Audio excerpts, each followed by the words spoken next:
The next witness is Ms. Fatemeh Davand, witness 437 at page 45 of your bundle.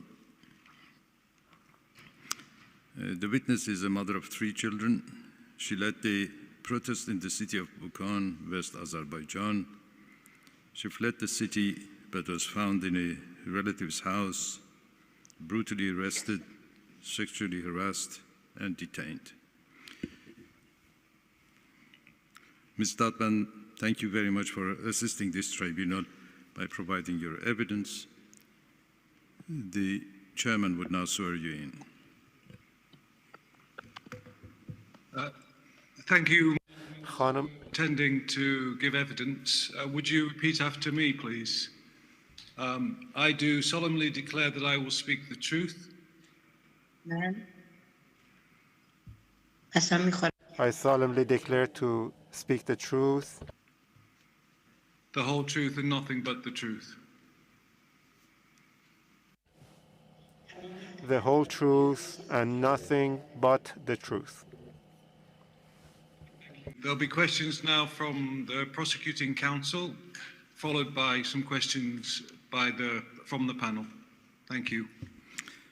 Thank you, Ms. Davand. Can you please inform the tribunal of the events of 17th November, which is 26th Aban, when you gave a speech to the demonstrators in front of the governor's house?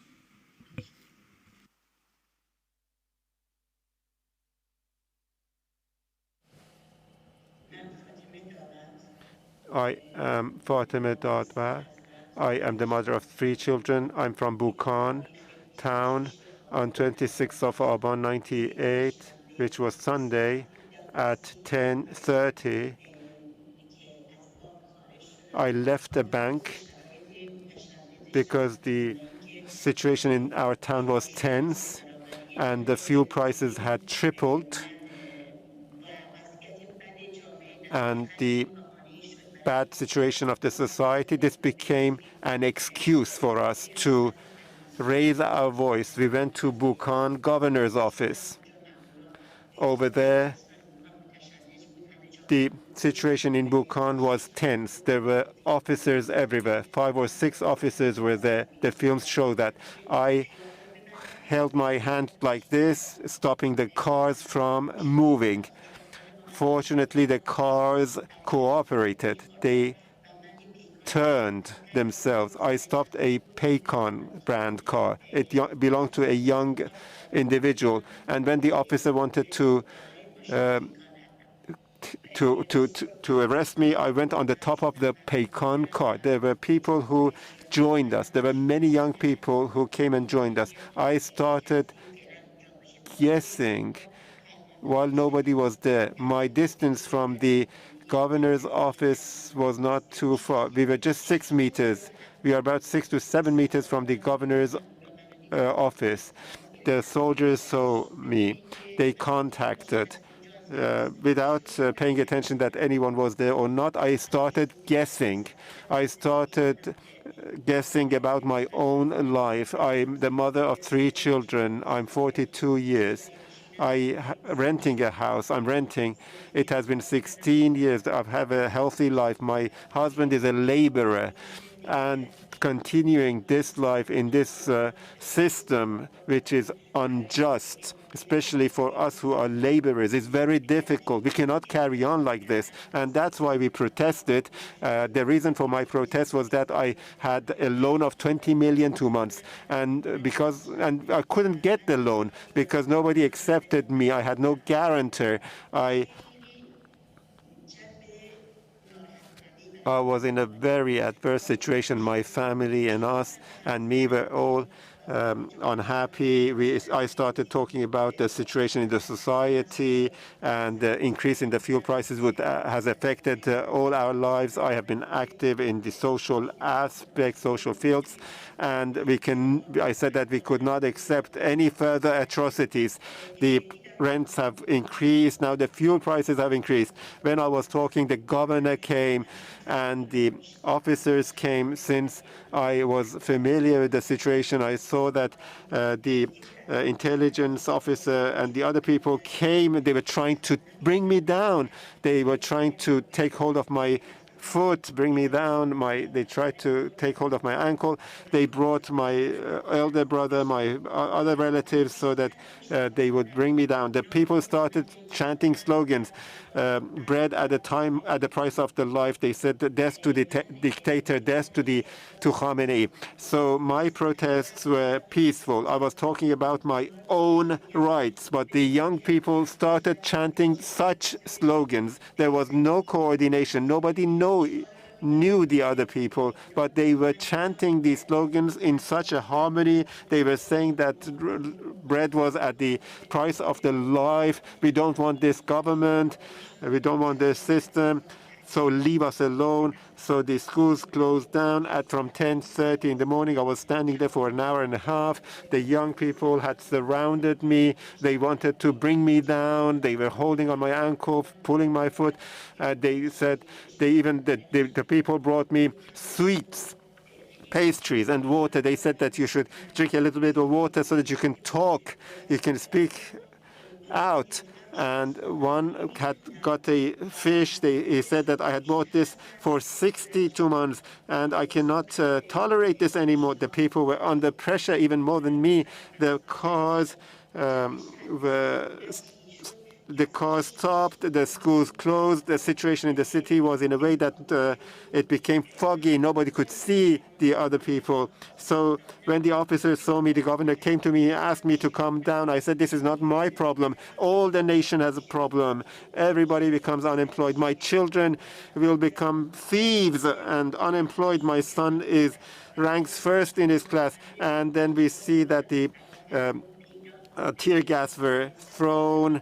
The soldiers went inside the governor's office, and then they closed the door, and then they came out again from 6 meters of distance without paying attention whether I am accused or what, and what was the accusation of the boy behind me.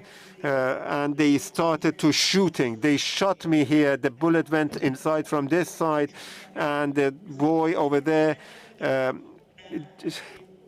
turned his head, and he was holding his head. The situation was quite tense. The officers came forward. People were defending themselves using stones. I had no choice but to come down off the car. It wasn't clear what was going to happen. There were so many officers around.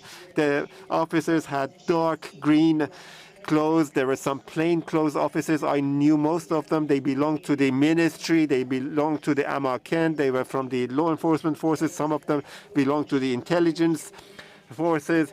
The special forces, the special guard came. They even sent helicopters. I left the place, and I realized that there was a very high security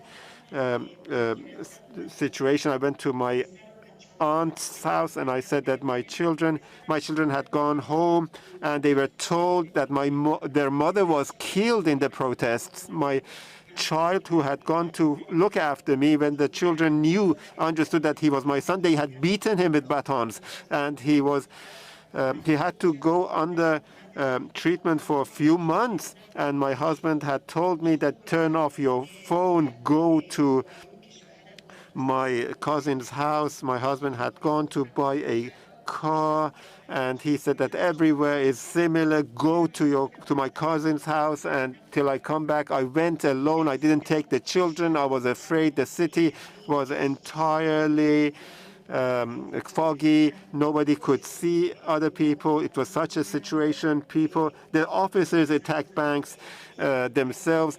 The people used to go to the governor's office. They went to the administration of areas, to the police department, but they were breaking everything. The films show that.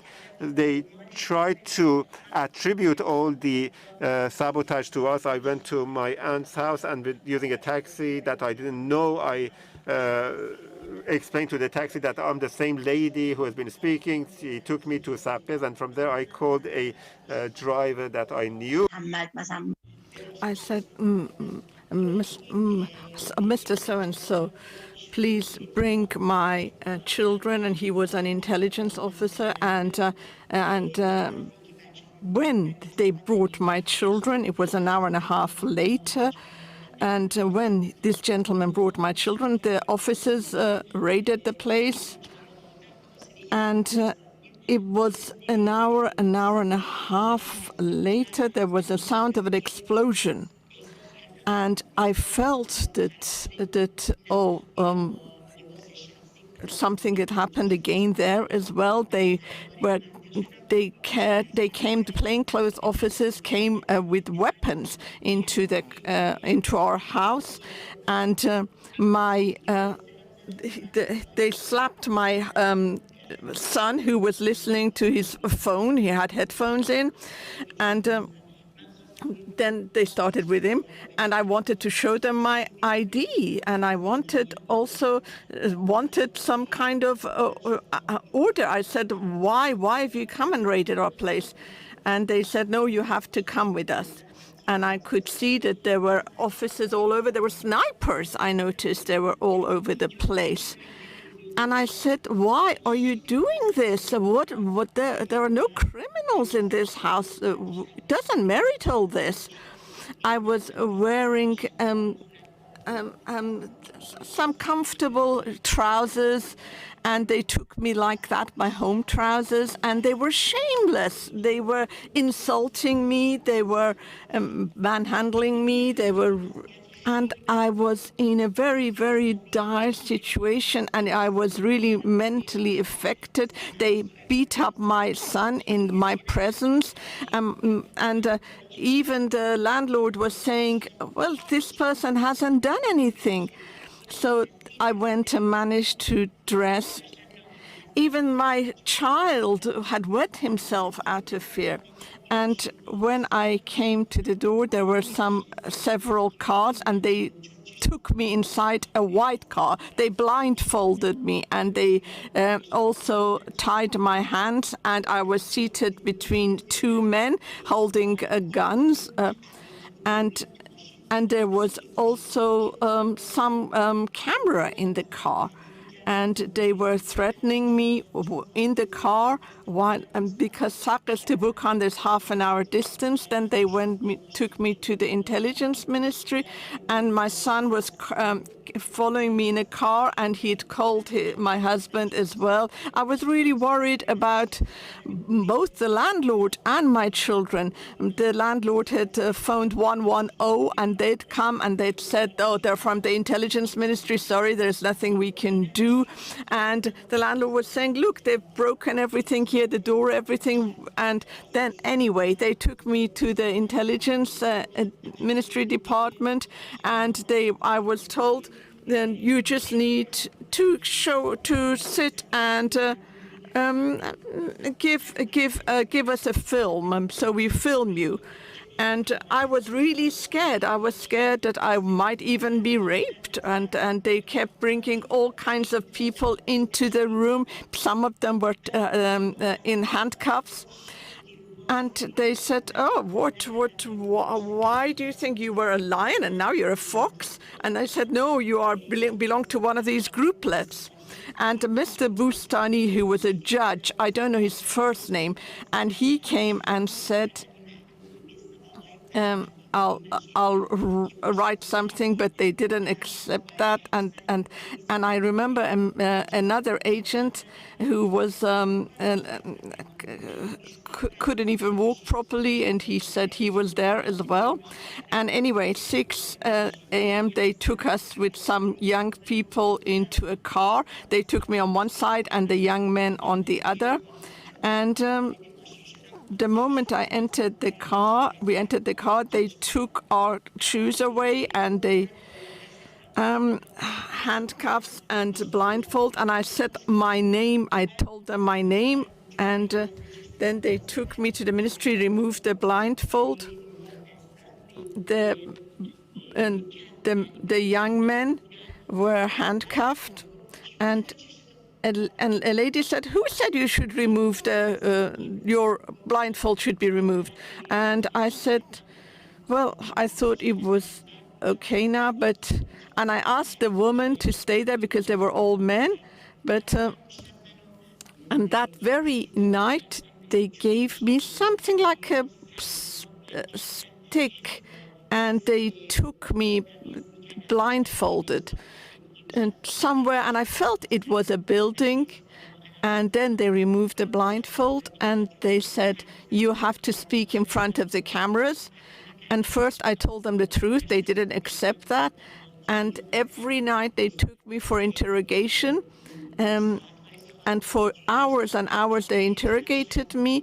And one night I heard a noise. And when I opened the door, there was a woman came and said, take your clothes off, and I took, and I thought she just said, take your manto off, and he said, no, you have to take everything. And they manhandled me. I showed them the burn site. I said, I don't want you to see my body. I don't want to see my burnt, the part of my body that's burnt. And the woman said, shut up, don't talk too much, just do what we tell you. I had no choice. And there was a dirty towel there. I had to cover myself in filthy towel that was there near the toilet. And one night about 3:30 or 4 a.m. they came to my room, 4 or 5 butch officers. And one of them, Mr. Alipur, I know him. And they were speaking Turkish.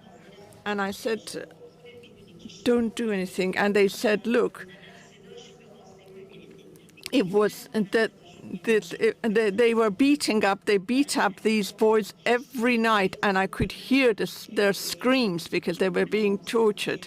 I was just really worried that lest they were going to rape me. So then they took a film of me, and there were some officers there, and I recognized a few of them. There was Mr. Yousefi, from Network 23 of the TV. He is quite well known. And there was another one, I don't remember, Mullah Yousefi, I think, but I don't remember his name. He was also a reporter. And I said, you look familiar. And he just said, introduce yourself, and I introduced myself, and he said, whatever we tell you, you sit in front of the camera and you say whatever we ask you, or you should say that.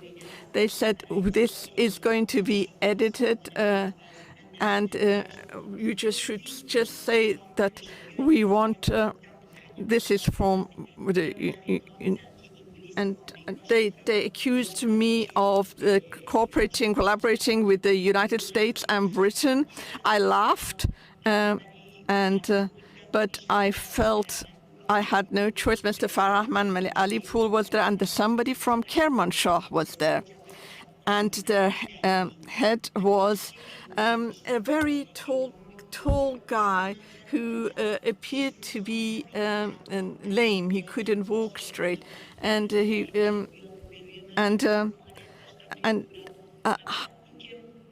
also all these films were being edited. There were cuts.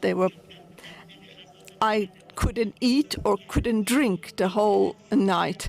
I've had no appetite, and a doctor came to see me, and he said, it's because you're shocked. I was scared to even drink the water, and the food was, not even a dog would touch it, so I couldn't eat.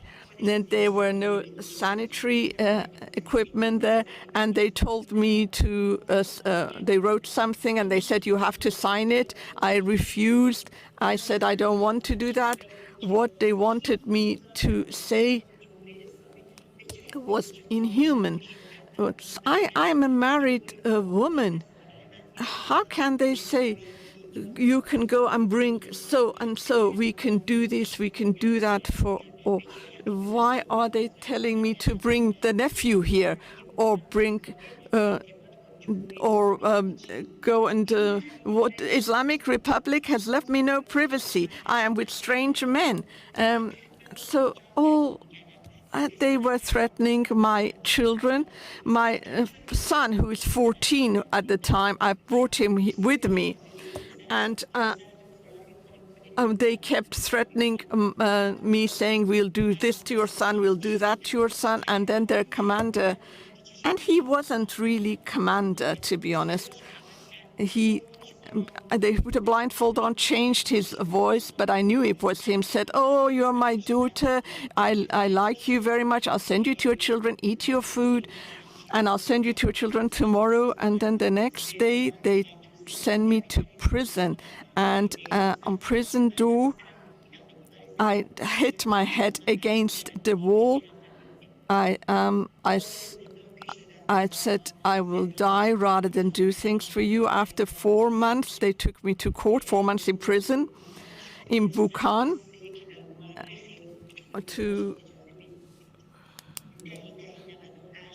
and on the 10th of 98, Mr. Nagizadeh said I had removed, they accused me of removing my hijab.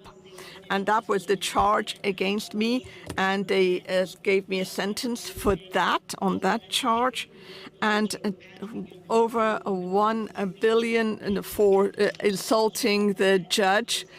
And I had to pay this bail to be freed, and then I was taken to Mahabad Revolutionary Court, and I'm telling you that they said I had I had beaten up the officers.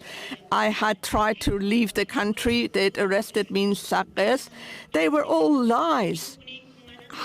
There were steps, and they said I had illegally left the country. I had stopped vehicles from traffic.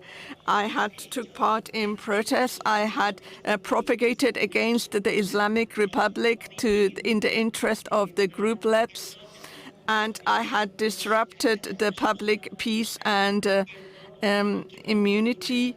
And I had tried to provoke people into protesting. They were the one who shot at me. We were just talking to them. Now they're blaming us. They are the ones who are massacring everyone. What security? Why? What security have I disrupted? For 42 years, they have imposed the Islamic Republic on me. My father said, I made a mistake. I voted for the Islamic Republic. They said, we'll give you tractors, we'll give you this, we'll give you that. And look at our lives now. And the protesters, there are many protesting in our country. They never managed to prove that I had collaborated to disrupt security. I was sentenced to 5 years in prison, which was the heaviest sentence they could give me. On 7 Farvardin, I was freed on bail by paying over $1 million. And then I was, after 19, and then after bail, I had to go back to prison after 19 months. They told me that whatever I do or say during my release, I have to coordinate it with the judge. So it was a conditional amnesty that I was given. And they told me that I was not to participate in any social media. Otherwise, I will be given the highest sentence possible. The intelligence ministry also, and Amaken, they also summoned me. And these threats continued, and sorry, I could have missed out a few things, but feel free to ask me questions. Thank you very much. Mr. Chairman, with your permission, there is a short video that we would like to display regarding this witness. The video is produced by the state, and it includes the witness and her part of her statement that she had mentioned here. Can we also have a translation of the narrative? I should add that I'm a writer. I've written 2 books. I'm a social activist. As a lady, I have been defending human rights all my life. Can we have the video now?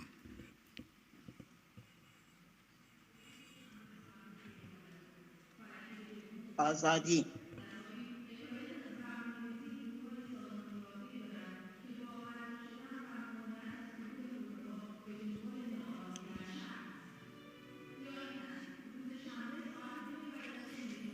Can we have the interpretation of the narration here?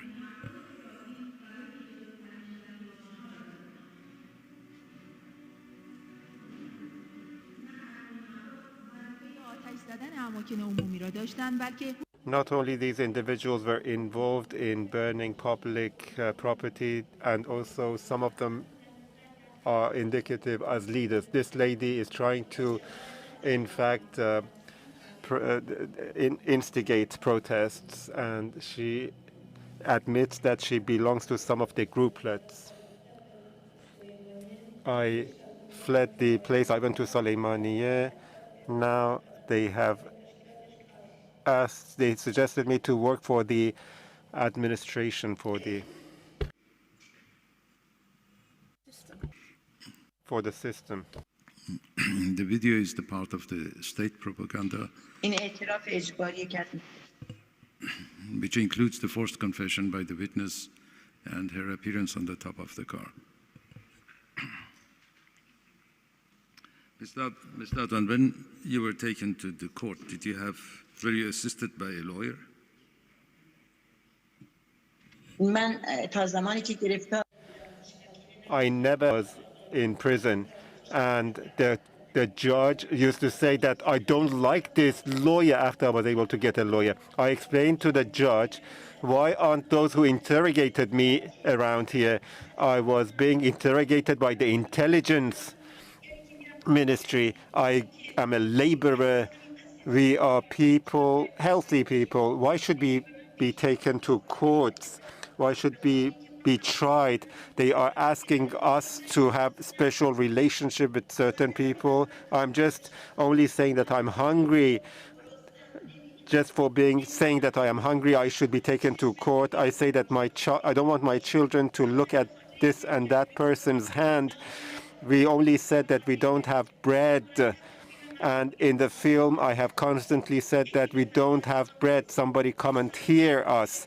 An organization, someone listen to us. We don't want this system. How could I say what we asked for? Also, Ms. Davand, when they raided the house where you were hiding,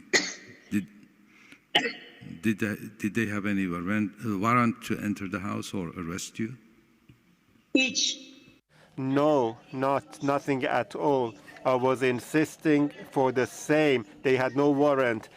They only had plain clothes, they had a camera, and they had a gun. They came, they beat me, and they hit me down. They even didn't have a lady with them. Finally, I have one more question. When you made your statement, you were still under house arrest with electronic shackles on you. How did you manage to get out after that?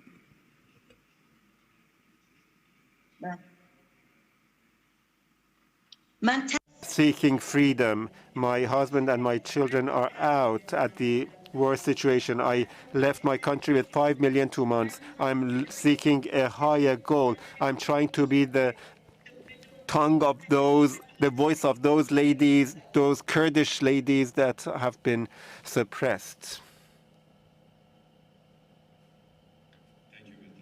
The panel may have some questions for you now.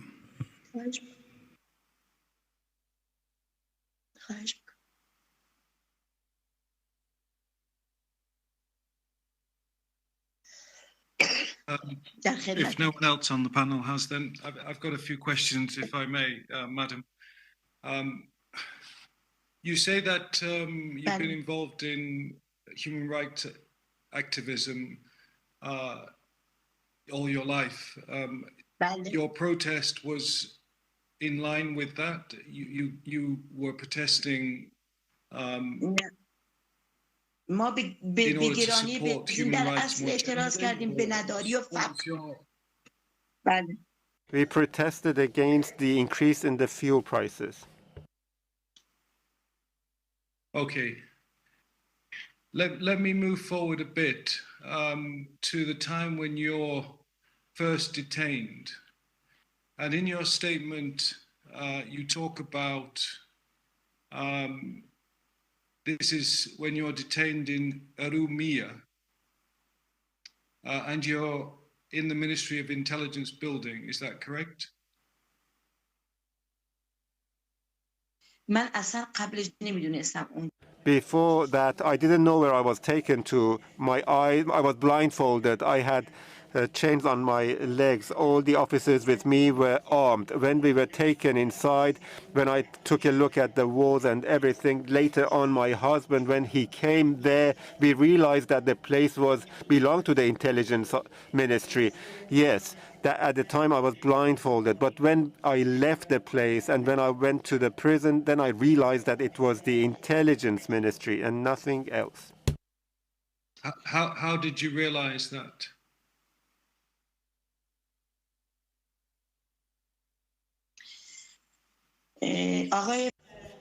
Mr. Farahmand himself said that this was the intelligence ministry. And when he had called my husband, they first told him that his wife was killed. They were trying to hurt me. I don't know. That was the scenario that they had prepared. First, they told my husband that his wife was killed. After 3 days, they contacted my husband. They said that his wife was in the Ministry of Intelligence. That was how I realized. My husband, Mr. Yousefi, was told that I was kept by the Ministry of Intelligence.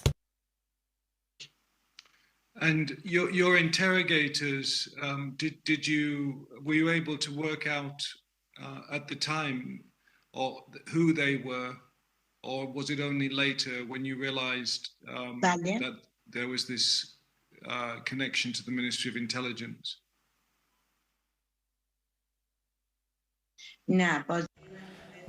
My interrogator was Mr. Alipur. I knew him and Mr. Farahmand. Especially I knew Mr. Farahmand. He's quite renowned. He was one of the major suppressors of the young people of Bukhan.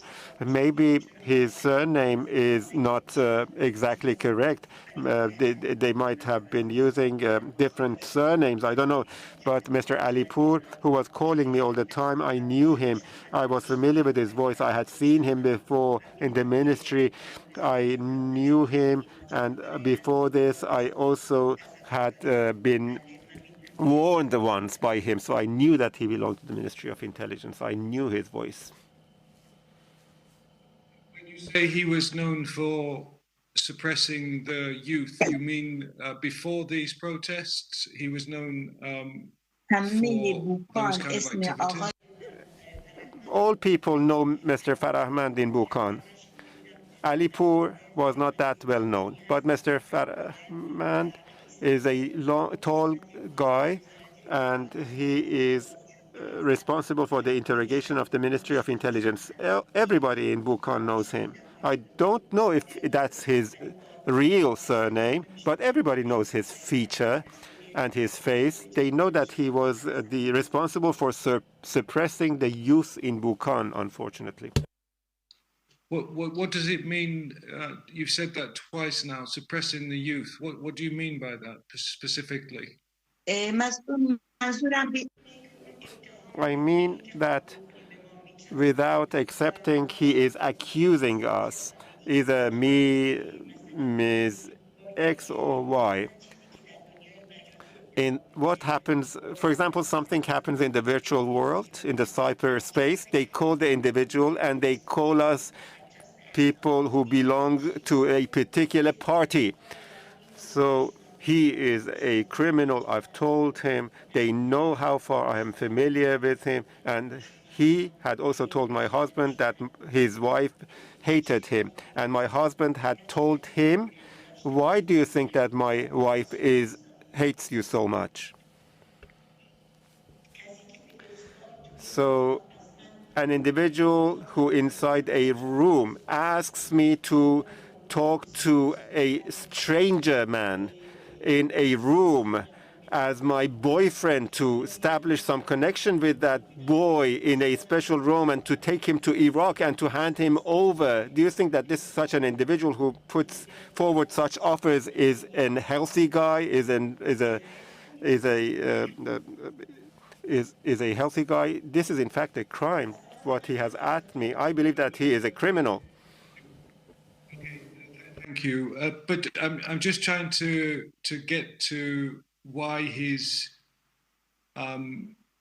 so well known. He's known for arresting youths and وقتی اون شب accusing them بچه‌های of پسرای things. جوون رو گرفتن بله بله Please continue. ببخشید His reputation is of someone who arrests youths for publishing things he doesn't like on social media. نه ببخشید No, I should explain. Mr. Shirzad, who used to be the prosecutor of Buchan, and Mr. Fatemeh, they are the ones who the young people are afraid of. They are the ones who, when they call other people, they would not have a good future. So whoever they arrested, they were beaten. A 17-year-old boy, what does he know about politics? A 13-year-old boy, what does he know? Even if they have thrown a stone. So Buchan people know these individuals as suppressing other individuals. A relative of us was 24 years old who died, and Mr. Fatemeh had, in fact, hung him down from his legs, and his head was hanging down, and he had beat this relative of us. I believe that he is a real criminal. And when did he do that?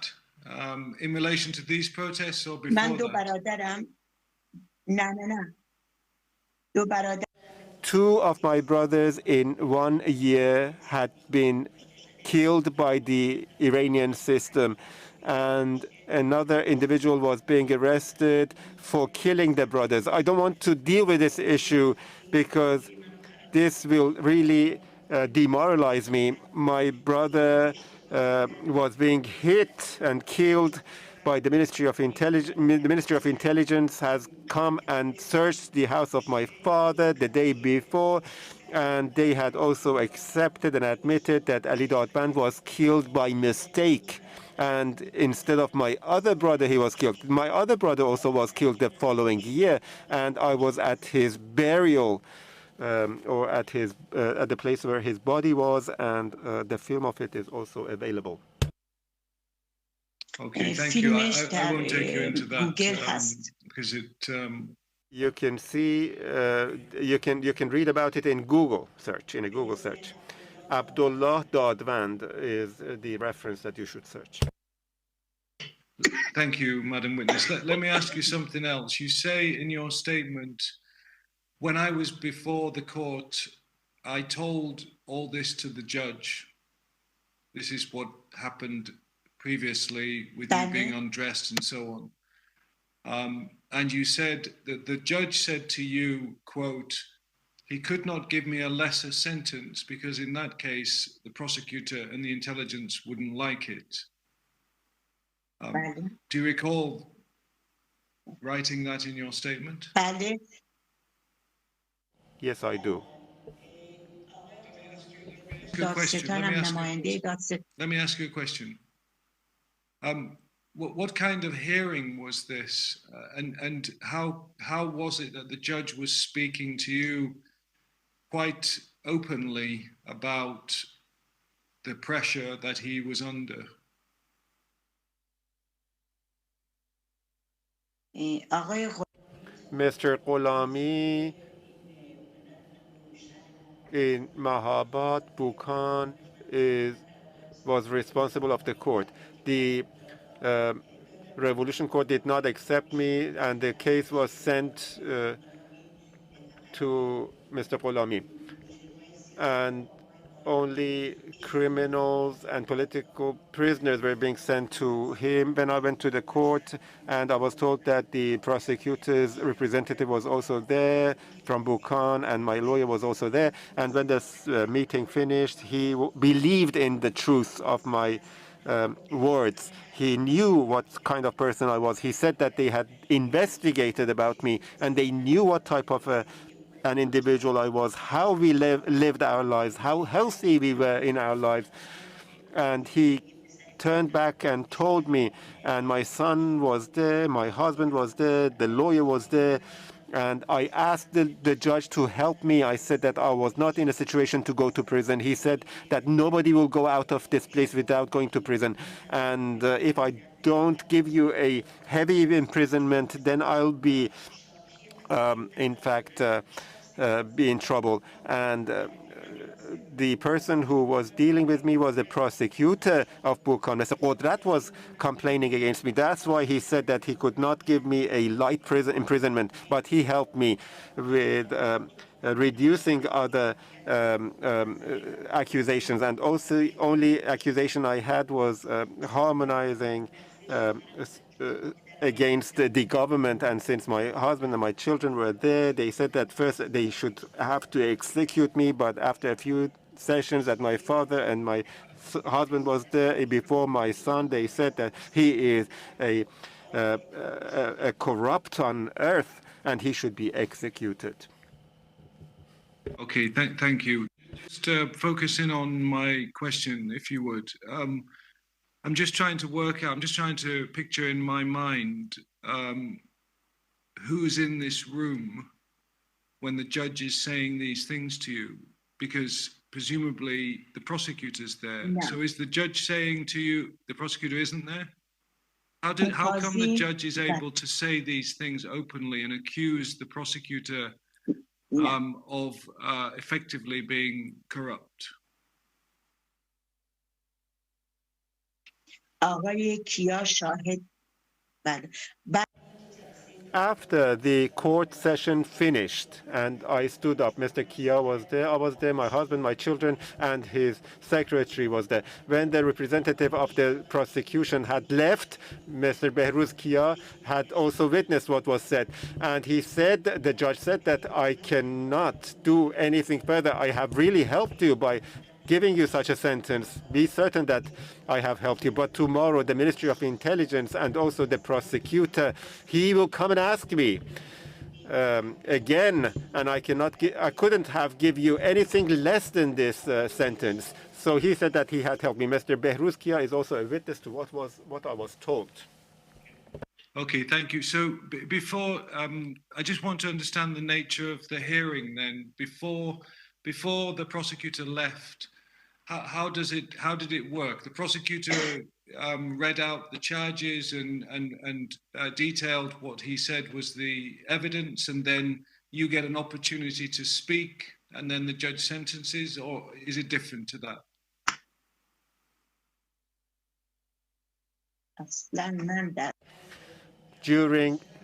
In less than a few minutes, the session was over. The only thing that I was told is that, do you know Mehdi Davand? Do you know this guy and that guy?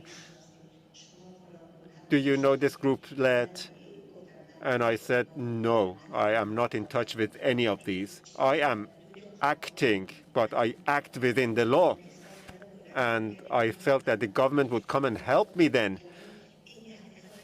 I really felt that by doing so, they will have mercy and I would be able to get some privileges, some concessions. But the opposite happened. The judge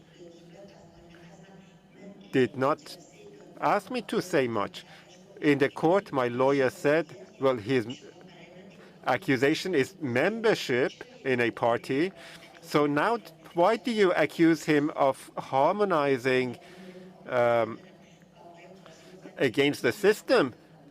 So the judge said that what I have done, the sentence that I have issued, has been in the interest of this lady. That's what we were told.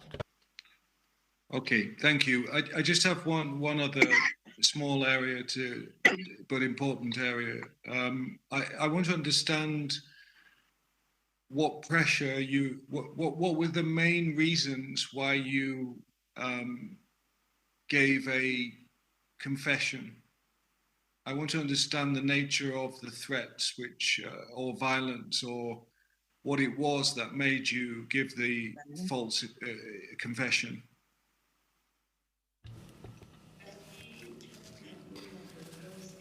When a few officers suddenly come into your house in the middle of the night, and suddenly you are confronted with a big butch guy in the middle of the night in your own home, and they wanted to, and they were kind of implying, look, so easy for us to come and rape you.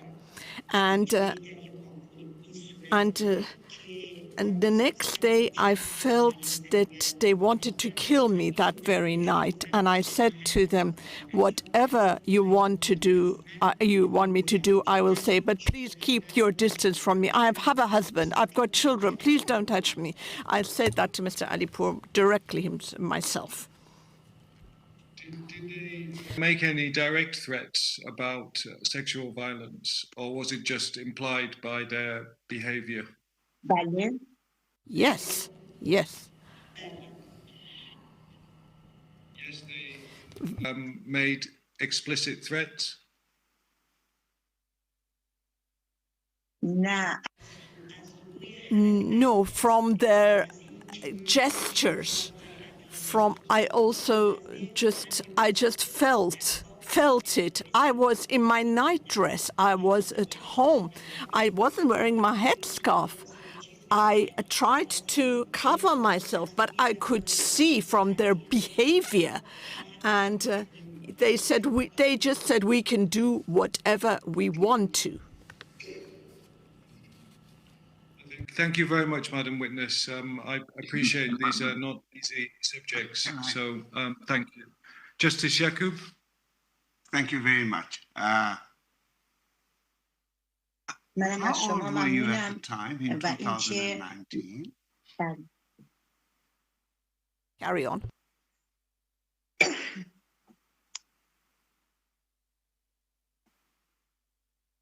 The witness is waiting for your question. How old were you in 2019? 42. 42. 42. I was 42. Had you left Iran before that date? دقیقاً It was precisely after they sentenced and they took my my sentence finished, and also they removed my electronics from my foot. Then I left immediately. The tag they had put a tag around to my foot, and once they removed that and my sentence was over and I was relieved, I immediately left the country. Sorry, no, my question was, have you been away from Iran before 2019 on holiday or something like that? No. When I came to Turkey, it was 16th of day, that's Iranian calendar, 14th, sorry, it was 14th of day. It's sometime in January. What? بله. Yes, I did.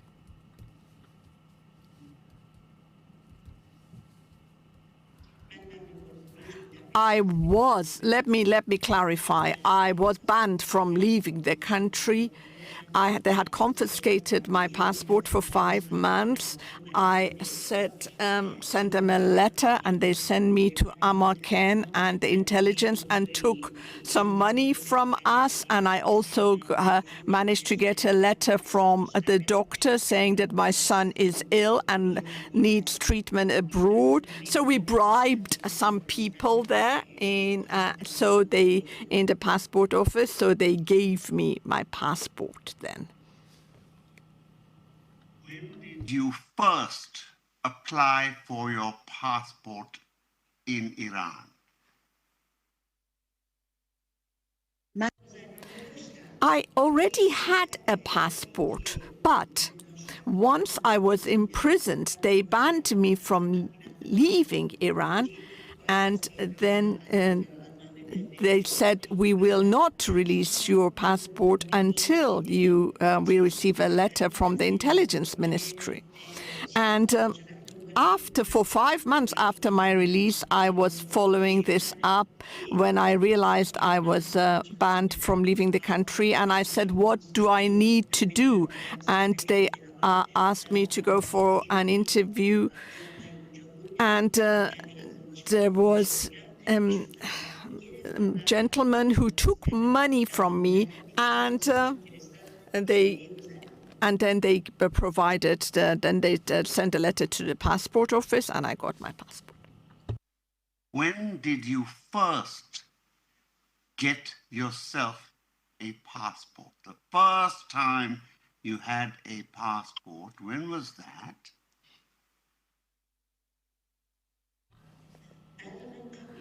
Oh, all my family members, myself, we all had passports. Only my daughter never had a passport. My young son and my husband, we had passports, but my eldest son and my daughter didn't. Yes, I've always had a passport. About Iran, but in my country, it's a very backward country. We have to apply for a passport before you can get it. Now, how do you get a نه passport من in اقدام your کردم country? از طریق اداره برنامه Yes, through the passport office, I did apply. I can show you my passport.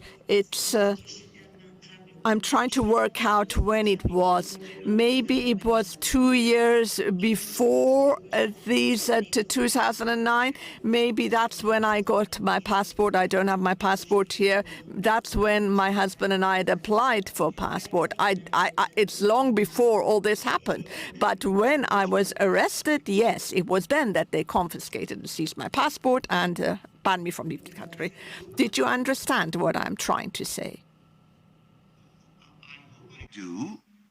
So you said you first got your passport about 2 years before بله 2019. درسته Now, حدوداً I 2 don't سال want to است. hold you to it, but if I said you got your passport in about 2017, will that be about right? دقیق یاد I don't remember precisely. Maybe it was 2005, maybe it was 2006. To be honest, I do not remember when. But I know it was around then, 2005, 2006, maybe around then. Now, I اینو میتونم normally مثلا بعدم apply از for طریق a I can show you. I can show it. be with me for a little bit. I normally apply for a passport. I only applied for a passport when I wanted to go on a holiday. And so I'm اگه very من interested to فامیلم تو know why برادرزاده you من applied for a passport.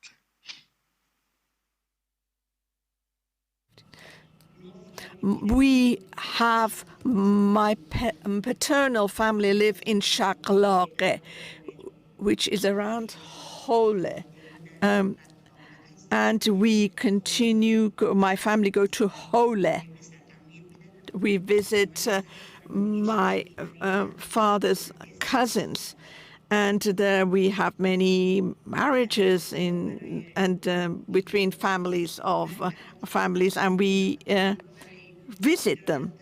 I only visited them once, yes, and Yes, we went to the passport office, and because we wanted to see families of my husband. I don't quite know what precisely you want from me. No, don't worry about what I'm looking for. Just tell me what I want to know. Don't try and look behind my questions. I'm trying to understand something. How far is Hore from Iran? بله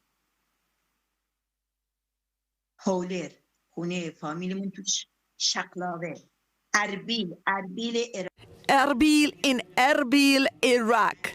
Sorry, in Erbil, Iraq, there is a village called Shahnameh, and the cousin of my father is there, and we have marriages between the two families, our families and their families there, while we go and visit. And we visit Erbil in Iraq.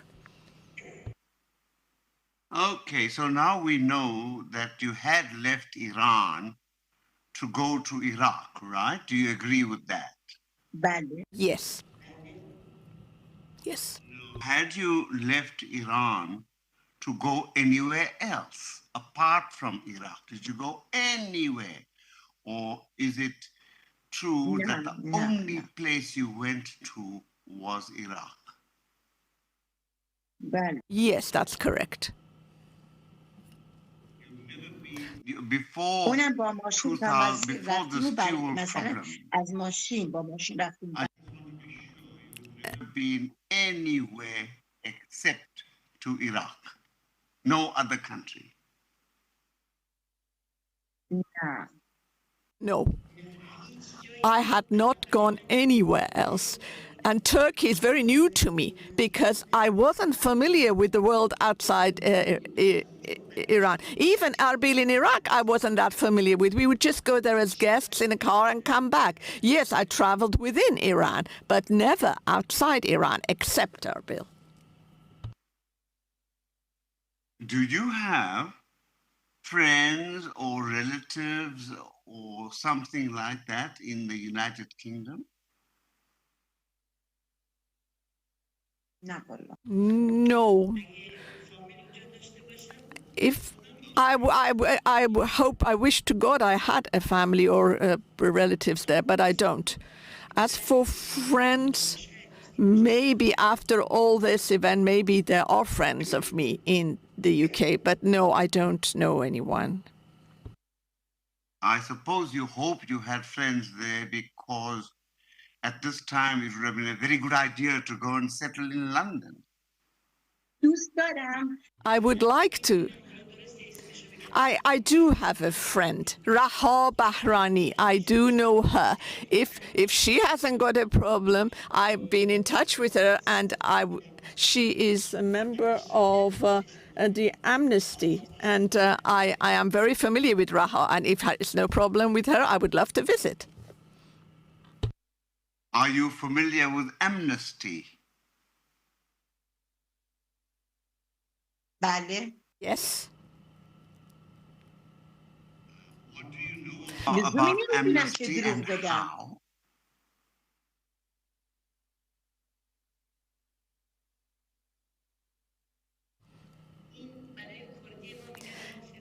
In Kurdish, they say everything, human rights, everything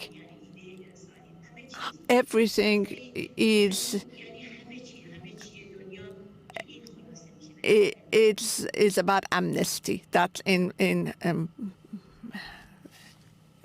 my opinion. That's what I know of amnesty. Organization, as far as you know.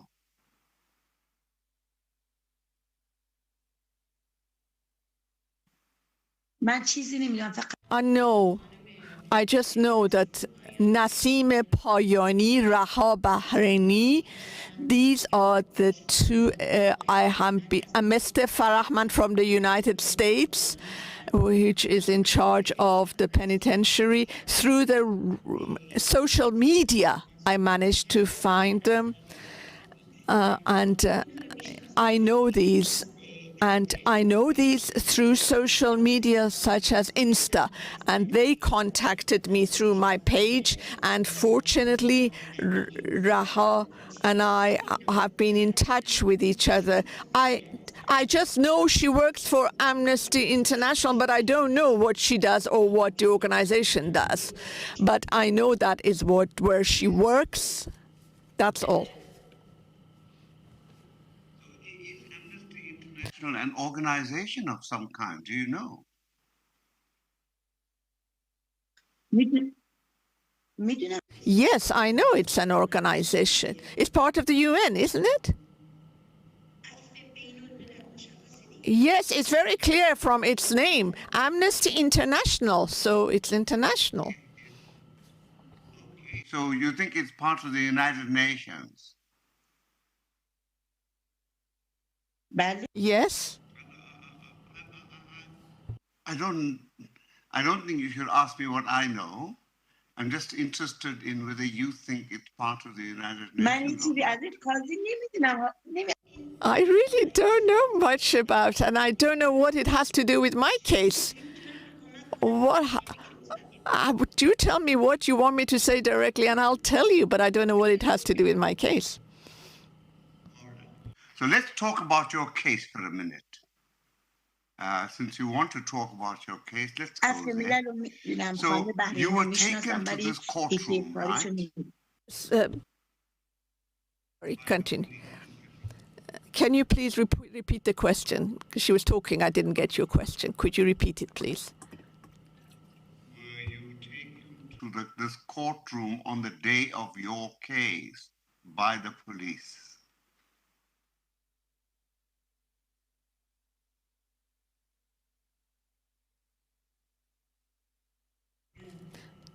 No, on that day, no.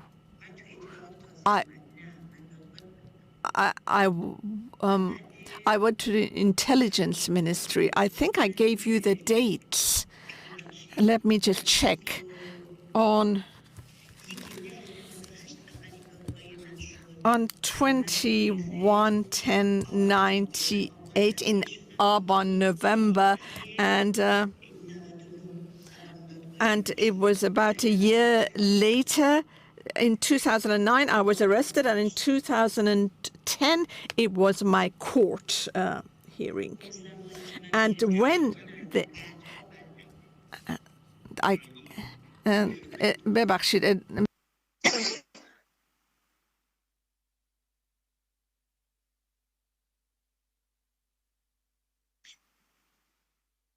اون لحظه من نرفتم دادگاه بعدها رفتم I went to court about, it was 4 months later that I actually went to court. They arrested me on 26 Arbonne,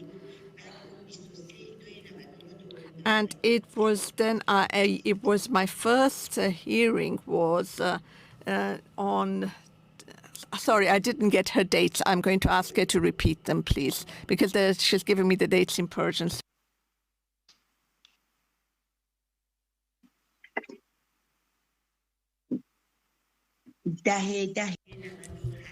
On the 10th month of 98, 103 branch 103 Mr. Taqizadeh in Bukhan.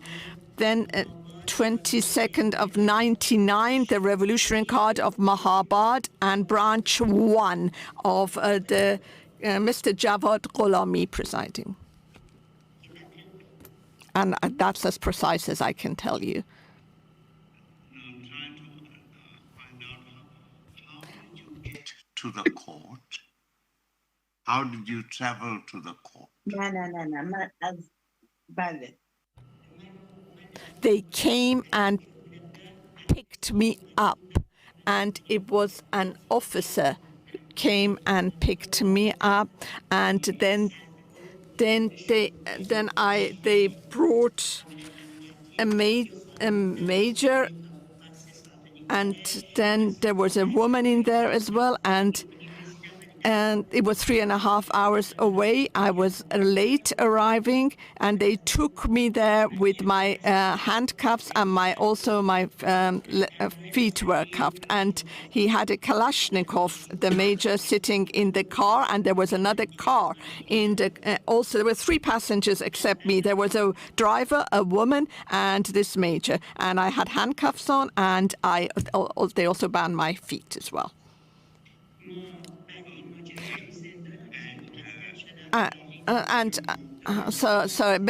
من دستبند پابند زدم. Sorry, go on with your question, please. Vehicle to the court.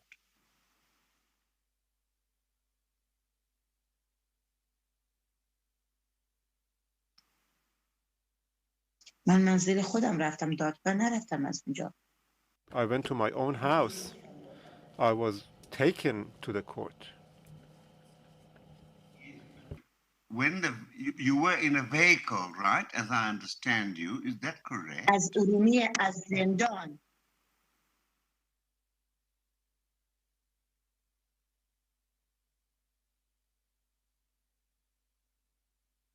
نه ماشین وارد محور.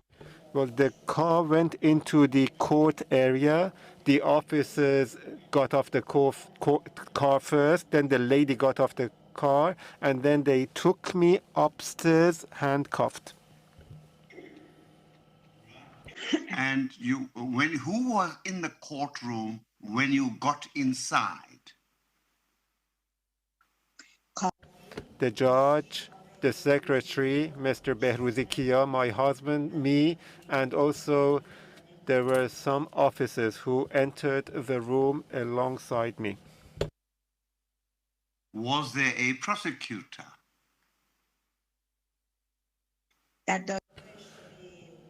In Buchan bench, no.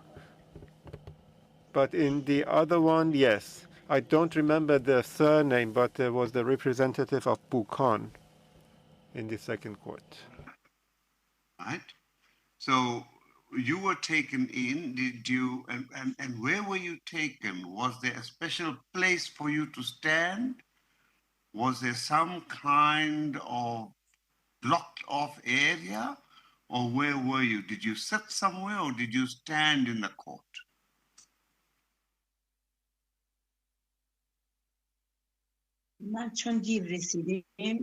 Since we arrived late, we were directly taken to a room. They knocked at the door and they took us inside. So I was not kept in any particular place.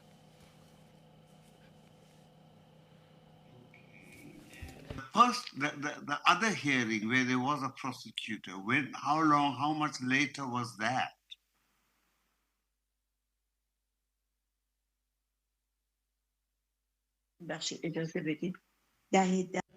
Allow me to calculate. It was 10 of the 10th month, then it was the 23rd of the second month. So it was 4 months after.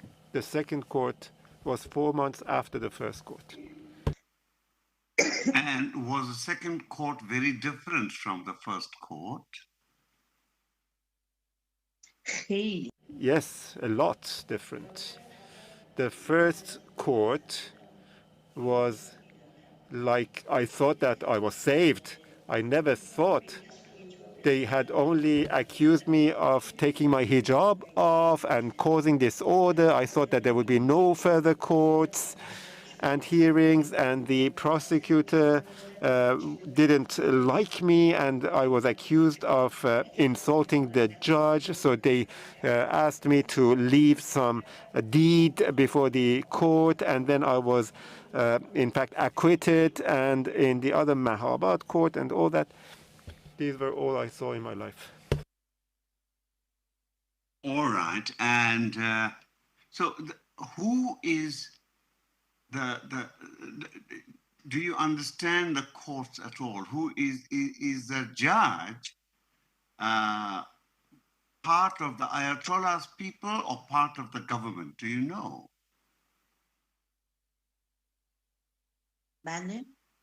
Yes, I do.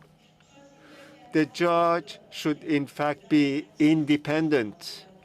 the judge should be fair and independent, but unfortunately the judges that we have in the revolution courts particularly, they are being appointed by the opinion of the intelligence ministry, and the judge was not independent without the role and the view of the intelligence ministry. The judge could not do anything. So in fact, it was clear what my sentence had been even before I went to the court, especially those political prisoners would know in advance what their sentence would be. The intelligence ministry dictates it. That's how the revolution courts are being managed.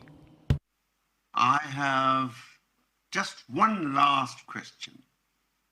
Where did you learn that judges had to be independent and fair?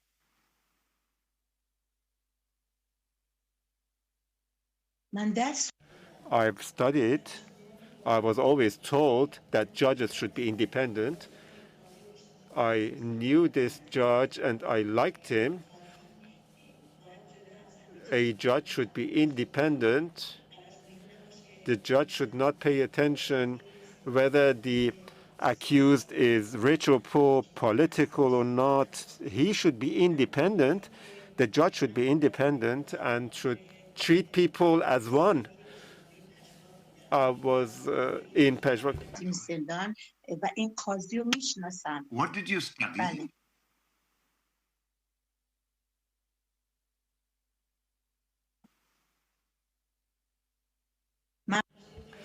I studied biology, and then I studied computer. I've got a post-diploma in computer studies. I have had a lot of studies. I'm very interested in writing. I have published 2 books so far, and I will publish more, hopefully. All right. Thank you. Thank you very much. I'm sorry for taking so much of your time. Thank you for helping us. It was a pleasure. I hope that there would be one day that we would be able to taste freedom like you do. Thank you. I think that's all the questions from the panel. So, Council, do you have any follow-up questions? No further questions, sir.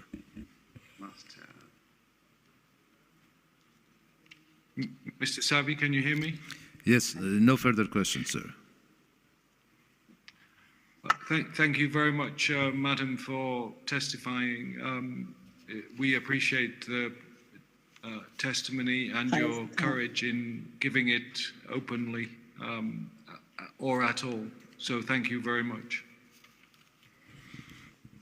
Thank you very much, Mr. Davand. I am also grateful to you. We hope that we will also celebrate freedom in Iran.